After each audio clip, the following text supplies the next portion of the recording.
Hello, I'm Hal Lublin. And I'm Mark Gagliardi. Since the dawn of humanity, one issue has gone unsettled. With the fate of the world in the balance, we're here to settle, once and for all, worst grade. That's right. Don't worry, everyone. We got this. Podcasts should have a theme song. Podcasts should not have a theme song. Yes, they should. No, they shouldn't. They sound good. Yeah, but people are just going to skip past it. You know what? You're right. We got this. Welcome to We Got This with Mark and Hal. The show where we settle the debates nobody else will touch. Hal, when you started to record that opening, at first you said best school year. And I thought, oh, no, I thought we were doing worst. Yes. Because I know what I think is the best one. And I'm sure we will get to that. Do you have a best year of school for you? You know, here's what I love about this topic. I think this is so fun. Question. When you mentioned this today, I got so excited about this topic. A listener named Naomi sent this in via email. So we do check the email, and it is a great suggestion among a list of many others you provided us with. But this one was intriguing because we all have a personal opinion and a personal attachment. So I may have like a grade that I thought was the best and a grade that was personally the worst for me that it could be switched for someone else. I would say personally, my favorite grade was senior year of high school. Well, you know what? You just answered my second question then, Hal. Is how far are we going? Are we going the full K to 12? Yes. Yeah, senior year was tough to beat, man. Senior year was pretty magical. It was. Was that your answer as well? If I were to ask you the same question? You know what? I was thinking at first I went I went to two different schools. I went a K through 8 school and then I went to a different school for high school. I was a Catholic school, kindergarten through 8th grade. The whole shebang, uniforms, mass once a week. And then for high school, I went to the local public high school, which I happen to really love that way of doing it because my elementary school was only about 45 kids per grade. But my high school was huge. There's 500 kids per grade, but we had the football team. We had the pep squad. We had the drama club. We had, there were so many different opportunities to try so many different things and become a part of whatever friend group you gelled well with. You know what I mean? Yeah. And those pods, honestly, Mark, hold up even in smaller schools. I mean, I went to a Jewish kindergarten, then a Jewish first grade. I went to, I think I might have gone to Jewish kindergarten twice because my parents put me in school early. So they were trying to go like, let's not have him be the youngest kid. He'll just be sort of middle of the pack age wise. Then second grade through 12th grade, I went to, what's the name of the school? Abingdon Nemesis School. That's right. Abingdon Nemesis School. Yes, I went to a private Quaker school in suburban Philadelphia or in the suburbs of Philadelphia. And I was there. You have a lower school, which is first grade through 5th grade. Then you have a middle school, which is 6th through 8th. And then the upper school, which is high school 9 through 12. But even in a class of 39 kids, which was the size of my graduating class. Your high school graduating class was 39 kids. Yes, you still have the school as a whole. And the upper school or our high school was probably 150 kids maybe total. But as a result of that, you all break into pods. So there are the theater kids. There are the kids who compete in athletics and generally like 2 grades stick together. So you have the seniors and juniors and then sophomore and freshman because they're closer in age, but you're still in those same pods. That's just how we gather as people. So that's how you and I met because we both were interested and we're both actors. And then we build a friendship off of that. I love that because commonality. As a kid, we didn't have a drama club. We didn't have a theater class. They did at one point have a theater elective, or it was like, I don't remember exactly what it was. If it was like for one semester, you could take it in 8th grade. It was sort of let's try this out and see how this goes thing. And in fact, I don't even remember if it was an after school thing or an in class thing. It was so kind of just a thrown together thought. In fact, I think it was a class because I think most everyone just took it because sure, why not? But you found there were enough people interested in theater in a full class of 39. And there were enough people interested in different, because our theater group was out of the entire school. It was never more than 50 or 60 kids out of a 2,500 kid school. Sure. There may be like 6 of us or 7 of us that did shows, but boy, that's a cool number though for that. But the show was not that small because you also have the juniors, sophomores and freshmen all in those shows together. What I'm saying is like you gather enough kids together in one place and they're all going to try to find like, what is the thing that I like? Let me find other people that like that. And that is going to be the beginning basis of our friendship. And that sometimes creates long lasting friendships like it has with you and me because it extends beyond that. Yeah. I like to think of it as we're using performing to stay close to one another. Like it just gives us an excuse. You don't think it would happen anyway, Hal? You don't think it would happen anyway? It probably would. But like, there are people I'm close with that I performed with for years and years where I would drop everything if they needed anything. I feel like they would drop stuff for me, but we're not in contact as much. Yeah. There's not as much. We're constant. We have a reason. We have an impetus to talk to one another and make time to talk to one another. Yeah. Above and beyond. I love that. You've heard the phrase, a reason, a season, or a lifetime. Oh, yeah. Have you heard that? No, I was saying, oh, yeah, because I was like, oh, yeah, that makes sense. But I've not heard that before. Yeah. I heard that as a way to describe friendships. And the longevity of a friendship is based on a reason, a season, or a lifetime. A reason being you and I doing a short run of a play together. Mm-hmm. A season, a short span of time for whatever reason, or a lifetime, which I think you and I are, Hal, which I'm very excited about. For sure. I will tell you, I only have really one kind of friend, and it's lifers? all lifetime. I only good. like lifers. Like, I don't know how many people that you went to high school with, or junior high, or just anyone you went to grade school, kindergarten, K through 12. How many of them would you say remain close friends that you're in regular contact with? Well, I have an active Facebook group with all of my choral ensemble friends from high school. I have a lot of friends from high school that I stay in touch with fairly regularly, but that's the way that we do it most often. This is actually a pretty timely episode.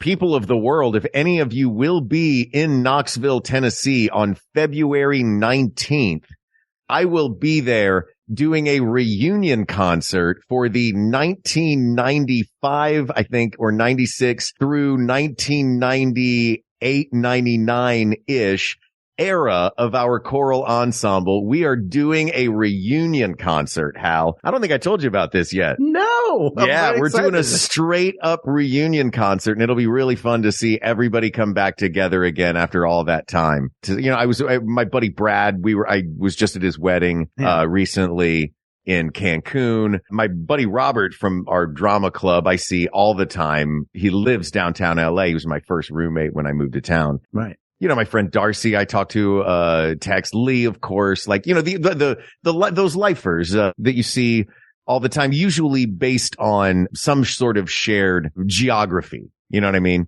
Yes. Lee and I obviously have been super close because I was living in New York for a long time and going back and forth from New York to LA a lot. Darcy was on the coast. Robert's out here in LA. But even for people that are in Knoxville or in the South, we stay in touch with that Facebook group, and that's been our best way to do it. Sad to say, I do not keep as great a contact with the friends from elementary and middle school as I do with my friends from high school. I think the teenage years were more formative years for me than they're seasons, than the earliest ones. Yeah. Those are seasons. Those are seasons of we're all kids. We're all doing this together. Like we're all figuring out life together, and there's some divergence in there, and people are drawn to one another. And then you get to junior high or middle school, and that's really like, not only are you trying to deal with like a changing body and changing brain, changing chemicals, but you're trying to figure out where you fit into this like social pecking order that exists. And that continues into high school as you like, number one, you're trying to either hold on to where you were in some way or climb or not be noticed or be noticed, but also you're aware as you get to the end of that journey that like, oh, I'm about to take a step, a much larger step, whether I'm going to college, whether I'm going to trade school, whether I'm going to work. Like I can't go back to this. I've been in this specific world, and now I have to step out and experience something else. And I don't know what that's going to be like. Man, but I grew up an only child, famously in the context of the show and nowhere else. Yeah. Famously to the people of the world and to me for purposes of saying, oh my God, you're being such an only child. Right now. I know, exactly. My best friend in the world, who I spoke with tonight for like a half an hour, I met him Best friend John, who I met in 1983. I love it. So for 40 years. Wow. We have known one another. And Then right behind him is a friend that I met in 1989 and then 1990 and then 1991, I think is the most recent. But I have 5 friends who are my brothers and sisters. And even if we don't voice talk all the time, we are constantly in communication with one another. Of them, Damien is the one who lives out here. Damien is the reason I moved to Los Angeles. Well, I have Damien to thank then. You have Damien to thank, but like those are people with whom I've been intertwined for so long. Like I can't imagine. I remember when I started dating Jennifer and I had to have a conversation with her. I was like, I have people in my life that I'm really, really close with. And I just want you to be aware of that. And that those are relationships that are really important to me. Not saying if you don't like them or they don't like you that you have to go, but just trying to impress upon her because I'm aware that's not as normal for everybody maybe as it was for me. Or I don't know how normal that is for everyone. Not everyone has that experience. They may have 1 or 2, but they might not have 5. Yeah. And then other people that they collect along the way, including, my friend Jordan, my college roommate Steve, you, Ken, like people who wind up in that sort of gravitational pull. So like for me, part of what I cherish about different grades is I remember meeting those people, but some of them I met during really crappy times in my life. Sure. So like, and sometimes that forges a relationship and forges a friendship and a bond. It can. And sometimes it's just a thing that also happened. Mm-hmm. Like second grade was really tough for me because it was my first year at this school. I didn't know anybody. It felt completely different than where I was before. My mother went into rehab like that fall. Yeah. So I had to deal with like trying to understand at 6 or 7 years old what that meant, but also have like this. It was just like a ton of upheaval. Mm-hmm. And our main teacher wasn't a great teacher. The other teacher was fantastic, like someone I maintained a relationship with for the rest of her life and whose daughter I'm still friends with to this day. But, I love that. You know, like I have bad memories of that. So to me, that was a bad grade, not because I didn't learn anything, but just, and it like second grade is just sort of second grade. Like, do you have strong feelings about second grade one way or the other? Not really. I mean, second grade, I think we can right now what it feels like as far as this episode goes. Mm-hmm. I think we're starting with the social element of it. Sure. Which I think is a great place to start. And I think where we've landed first organically for a reason. Mm-hmm. So socially, I don't remember second grade. Right. But here's the thing about where I went to school. Once you met everyone in first grade, with the exception of 1 or 2 new people every year, it was the same crew. You know what I mean? There was no upheaval in second grade for me. I went to the same, I knew the same kids from kindergarten through first, second, third, all the way up through 8th grade.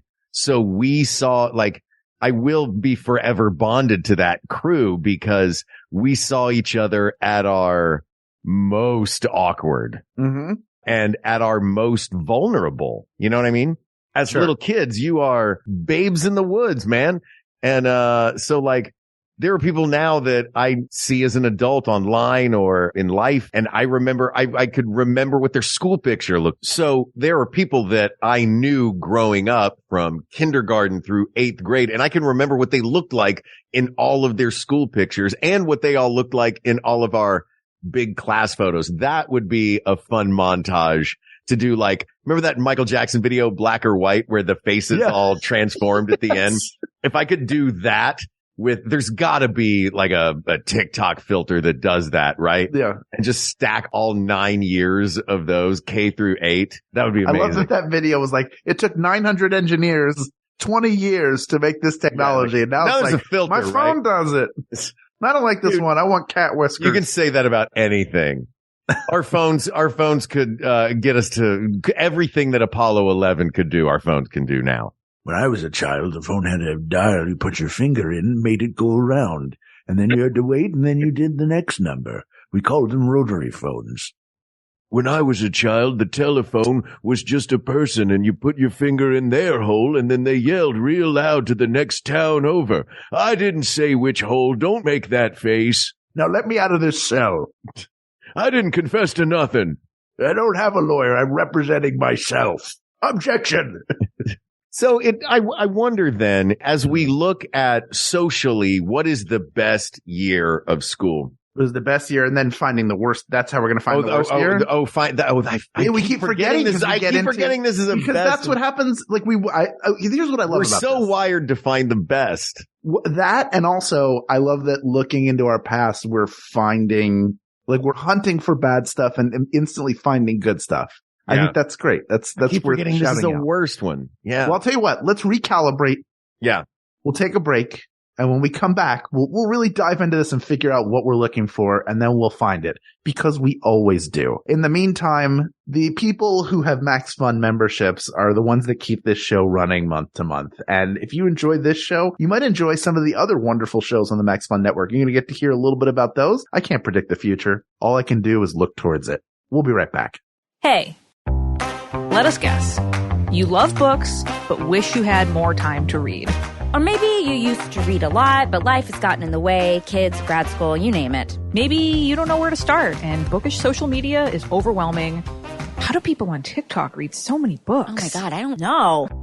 And maybe you've been reading the same book for 6 months, and now it's permanently attached to your bedside table. Maybe you don't even know what you like to read anymore. We're Reading Glasses, and don't worry, we got you. We'll get you back into reading and help you enjoy books again. Reading Glasses, every week on Maximum Fun.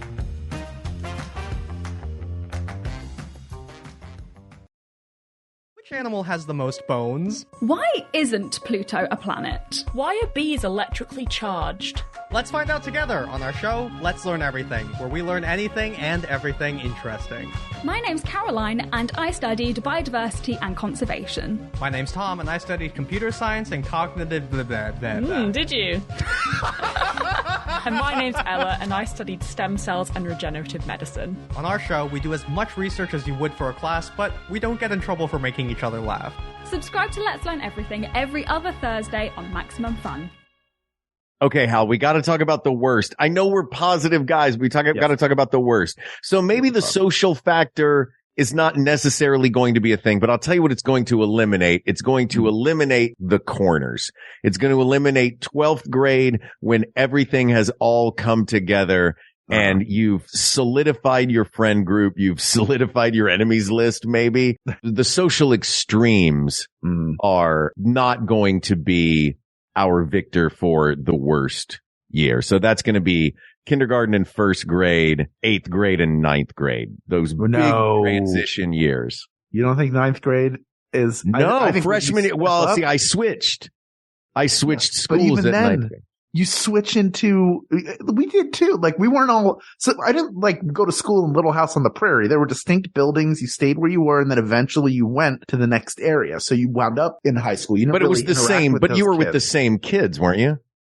When I didn't know who the senior class at my high school was. No, but you didn't make, I guess it was different for me because where I grew up, it's, or my school experience was at the point of high school. That was when the big jumble happened and districts changed, so public school, I think there might have been a bit of a shift as well, going from private school to public school, Catholic school to public school at that point. That to me was socially a great year because I made all brand new friends.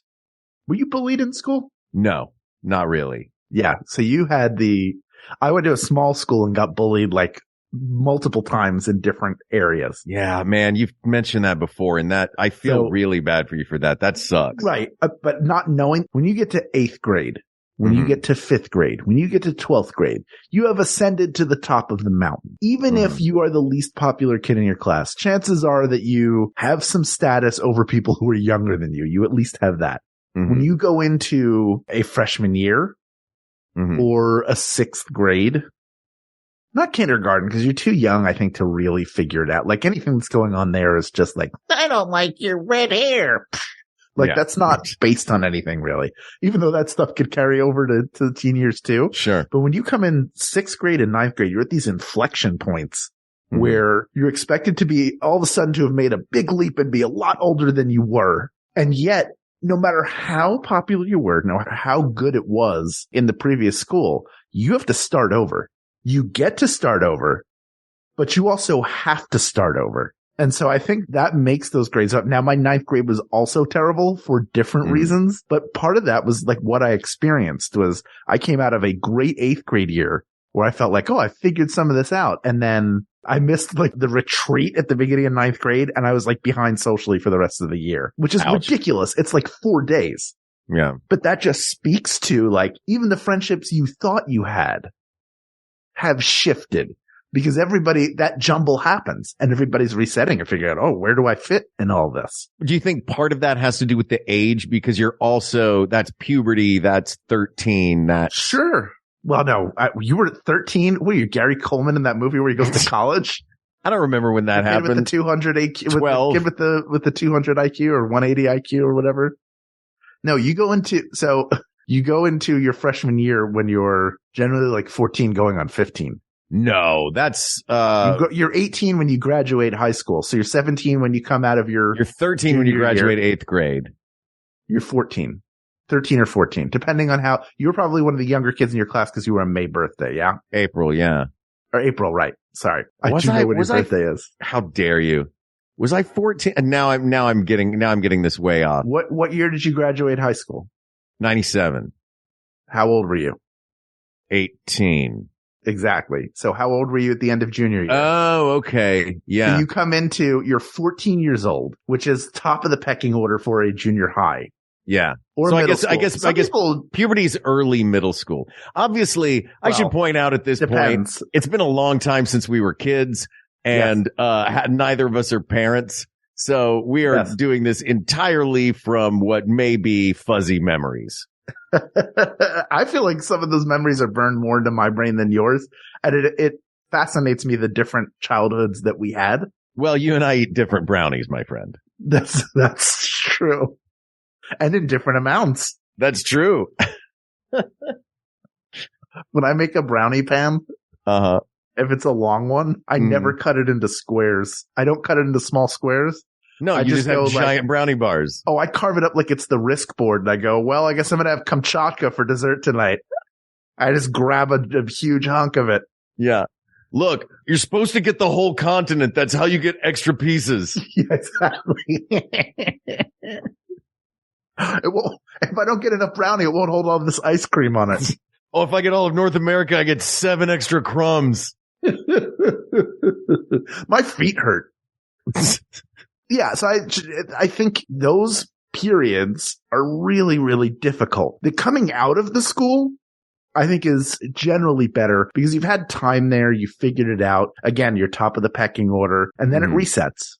And that can be great for people or it can be really difficult. So I think those huge moments of transition are some of the worst. Like 4th grade is the worst, 3rd grade is the worst. How could they be the worst? They're like middle grade. Now, bad things can happen to people in those times, and those are independent. But I think if you look at the overall experience, I think it's either somewhere in middle school, 7th grade, or it's, I think, 9th grade. I think it's my 3. If I were to put 3 up right now, would probably be 6th, 7th, and 9th. And 9th in particular, I think, is really brutal because you're forced to make a huge leap each time. And sometimes you're ready for it, sometimes you're not. But that reshuffle, it's hard enough to do all that stuff. But then it's like, also you need to start learning chemistry. Like all this stuff, the classes get harder each time. But by the end of each school, you've even figured out the classes a little bit. Like you know what you can do and what you can't. And that propels you to what you're going to study next because you've figured out either your core competency or what you're interested in. See, I guess it was different for me because I already knew what I was interested in. And going into high school for me, freshman year was one of my favorites because it was all new people for me. My whole freshman class was new. I was in a huge school, so it was easy to kind of find my niche and stay there. I had never been in a school with a theater department before and with a drama club. And with a choir and all of that and everything that entailed. So for me, when I got to high school, it was as soon as I get there, I find my new tribe, find my new tribe and settle in with them. And God bless our drama club. Shout out to the Invisible Players. We all had each other's back, freshman through senior. You know what I mean? Sure. Which I was really excited. Also, I was, I guess, kind of an anomaly because I had spent so much time acting from the time I was really little that I had this network outside of school, and I had friends who were upperclassmen who I had done shows with growing up being in Kids Unlimited. So there were a few kids from Kids Unlimited who went to Farragut High School. So I knew them already going in, and they would have my back. And also having an older brother who was on the football team definitely helped. Sure. Those are all huge advantages. And I knew people people who are the grade above you. I mean, the people who graduated the year before me, a lot of them I knew for 10 years. Yeah. But, we didn't really build strong relationships until that high school period when we were doing shows together, and then also all working together there during the summer at the summer camp they would put on. So, we didn't have a drama club. We had school plays. Mm-hmm. And for the first 2 years, it was like just trying to break into it. It wasn't like a club where we all tried. It's like you're just trying to get into the play. Then comes Ken Belinsky to teach junior and senior year and really instill this is what an equity production is like. And we're going to have a deputy for this production. And we're actually going to teach acting classes. And you actually start learning, the original guy, Gene Frank, who was not a bad guy at all. He was more of like a technical guy. He was a technical theater guy. He wasn't really, the way he taught acting was like, when you say the word, you have to have emotion that goes with it. Like to be or not to be. And that is the start. Anybody who is an actor, I can tell from just you listening to it, it's one of the worst freaking habits you can have as an actor is well, emotions go with words. Did you ever see the movie Lady Bird? Yes. Oh man, that has my absolute, we talked about that. We did best high school movie. Mm-hmm. We talked about Lady Bird, and that has my favorite depiction of a high school drama class when they all sit around and the teacher, who I believe is also a priest because it was a Catholic school, which is also hilarious. Yeah. And they're all sitting around and he goes, okay, the acting lesson today is whoever cries first wins. That made me laugh so hard that the idea is just make yourself cry. That's acting class. Yeah. I loved that. I think that's so fun. Yeah. Listen, they were great at teaching other things, and that's no slight on priests. I'm sure there's some great priests out there who are great actors, but yeah, that bit is hilarious. And, you're making a face. No, I'm considering all this. Mm-hmm. And you're going well, I had a brother who was on the football team. Yeah. I had drama club. I had Kids Unlimited. Oh, there were a bunch of kids who were like, you leave him alone. You haven't heard him sing Hound Dog. Only the harmony part, even though I'm playing Elvis. I'm curious what you think is the worst grade and why. Just I want to hear your sort of thoughts on it. Well, I think there is a whole element of this that we have not talked about yet. And I am trying to look at this objectively because you and I have had vastly different experiences in this. Yes. And honestly, I think everybody has a vastly different experience. No, it's all exactly like mine. I'm so relatable. This is a really difficult one to look at objectively when there's so much subjectivity in what is a difficult year. So I'm trying to do more listening than talking about cause honestly, I was never bullied. I had these advantages of an older brother on the football team and kids that were older than me that could kind of usher me in and take me under their wing that I knew from older grades that would kind of have my back and vouch for me as performer kids. You did get bit by that radioactive spider when you were on a school trip to the lab. That's true. And I don't want to discount any of those experiences. But get over it. There is one thing that we haven't talked about that I think might narrow it down. The answer to your question is I don't know. Because you're like, they were all good. Yeah, I loved school. They were all great. What's happening? I'm looking around for... by the way, Ken Plume is probably in the fetal position on his floor in tears, covered in a blanket that he hasn't taken out of the closet since 1984. Oh my God.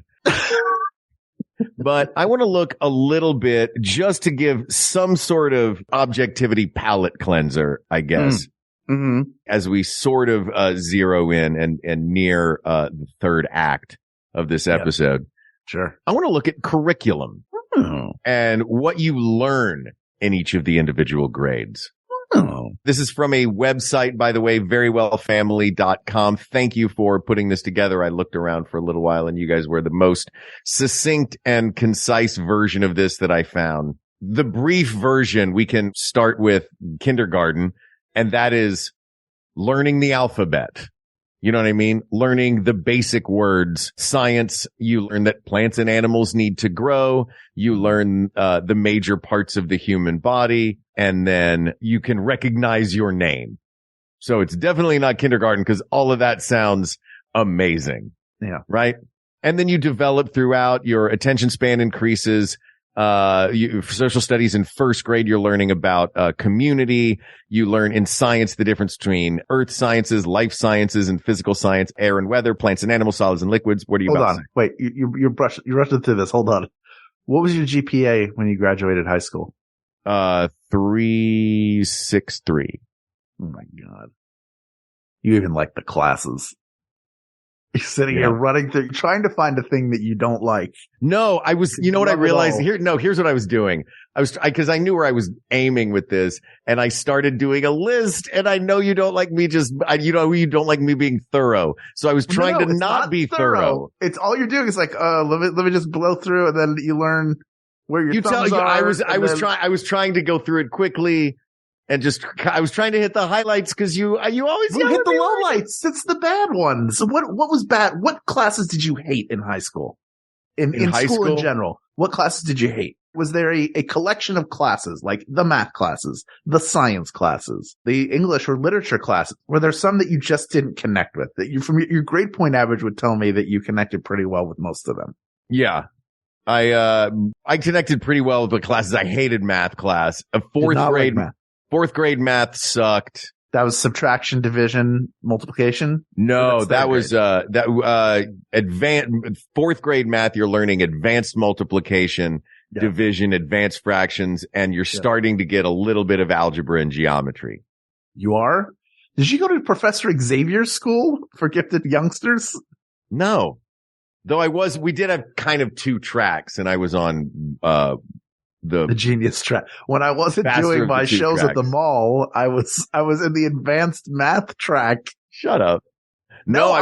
Listen, I don't want you to carry, I don't think you do carry guilt. I don't want you to carry guilt in this instance for any amount of time not because you had it easy, but because you had a pleasant experience in school. That's not to say you didn't go through things that were difficult or hard, or that you didn't encounter any tough times at all. And I don't want you to feel bad that I wouldn't say it as you had it easy. It fascinates me how different our experiences were. Like for me, getting into acting resulted in me being way less interested in everything else.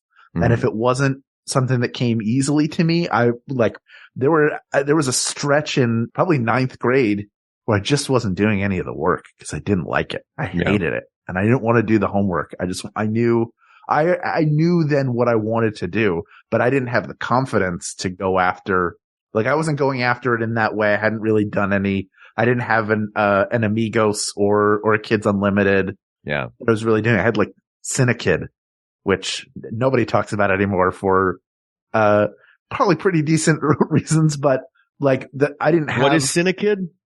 Cinekid was a workshop for kids where you learned television, radio productions that you put on shows that would be on cable access. Gotcha. But it was a different experience and so I didn't have those relationships that came into my school. There was people from a bunch of different schools that would come together and then go off to their worlds, and you wouldn't know, I didn't know what was going on in Upper Dublin junior high. I didn't know what was going on there.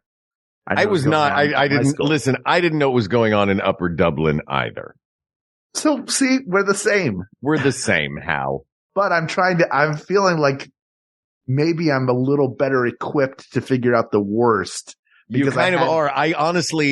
My brain keeps going, what's the best year? Worst year of school. I'll tell you what, it comes down to 3. Okay. It comes down to 7th grade. Why 7th specifically? 6th grade, 7th grade, and 9th grade. Here's why 7th grade. 7th grade specifically, because that's the year you turn 13. So really, even the kids who are early bloomers have already started blooming, but everybody else is expected to bloom because that's the time you're taught that it really starts to happen. So if it doesn't, and really that's all bullcrap. It happens for people whenever it happens. Yeah. There is no normal, there is no right. There is like what your body's going to do what your body's going to do. But that doesn't excuse the pressure that you're put under, either societally or just within that little enclave of kids, to be like, should I not be like changing all of a sudden shit? Like when you're a little kid, you don't care. Like everyone will just run around naked and get changed and then go and do it because nobody cares what anybody's body is doing at all. Then in 6th, 7th grade, it's really important. Like I learned probably at 11 or 12, I'm going to wear a shirt in the swimming pool because I know that those kids look like they're in shape and I look like I'm not. So this will hide it, especially when it gets wet and clings to my form. Yeah. And it just looks like a package of cookie dough. And 7th grade in particular, because in a school with Jewish kids, that's bar and bat mitzvah year. So you have this like social season that happens and where you get invited and where you don't get invited and where you sit when you're there. And if you are being a bar or bat mitzvah, is your theme good? Like it's a big deal to have like a good party.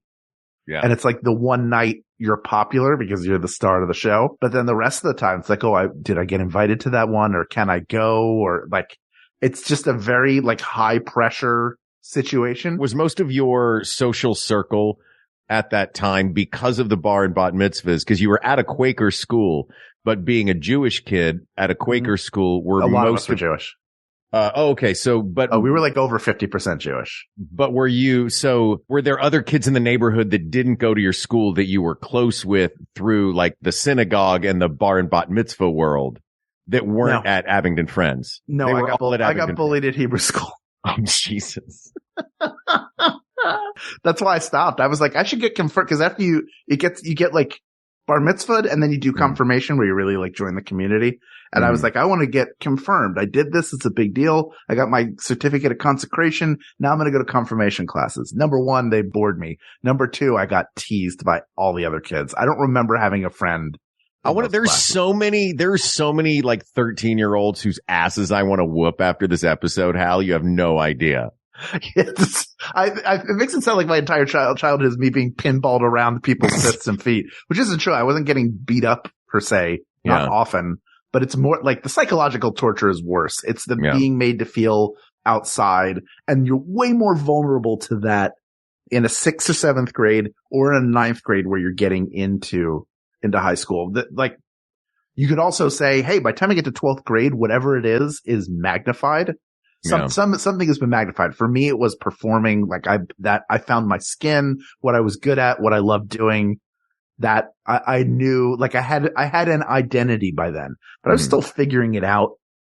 6th grade, 7th grade. Let me ask you this then, Hal. Yeah. And then again, as an outsider looking at this, then if we're trying to pick the worst year, it seems like there are two different options and one that covers both of them. It seems like in 7th grade, you are coming into a social awareness that could lead to anxiety. Sure. In 9th grade, you are coming into a new environment that could lead to anxiety. In 6th grade, if your middle school is separate from the rest of the school, you get both of those. That's a double whammy. You do. The reason I would pull for 9th grade, the more I think about it, is because on top of that, the classes get harder. Because all of a sudden you're taking high school, like, all right, you have to figure everything out. You're not on top of the hill anymore. Now everything's being reshuffled. So if you don't have athletics or something to lean on as your calling card, because, I wasn't the star of homeroom in 8th grade. I was just in it. Yeah. I didn't really ascend anything till like 11th. I didn't even do the school plays in 10th grade. I wasn't even in them because you'd have been great, man. I didn't have, it was just a bizarre thing. But I think on top of all that, like you show it like, oh, some of these kids are driving and have mustaches. and I have to start taking like high school level classes. I think that is I think that makes it the worst grade because the pressure mounts. You're out of the safety net of junior high. You all of a sudden only have a few years ahead of you before you have to be out. You really have to start thinking at a younger, like, what's the next step for me? Is it college? Where do I want to go to college? What do I want to study? Like, those things are starting. But then also like, everything social just got reshuffled. You have to figure out where you fit again. And kids aren't just dating anymore and trying to get a smooch. Like, the pressure has built and mounted socially, physically where you are. Like, if you're not making strides by the time you're a freshman in high school, that is a potential pain point, and the academic pressure increases.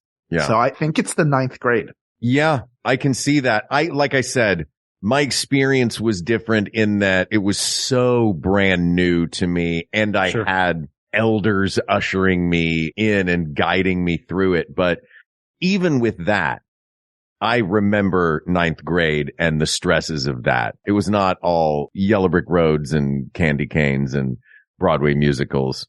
I mean, it was a lot of that, but you know, the feeling of being in an audition and you feel like you've done a great job and the response is, what else you got? That was 9th grade. That I think is what 9th grade is. Cause like you've had 8th grade, like, oh, I'm killing it. I figured something out, and then it shuffles and it becomes, well, what else you got? Cause now there's gotta be, you have to figure out more. Yeah.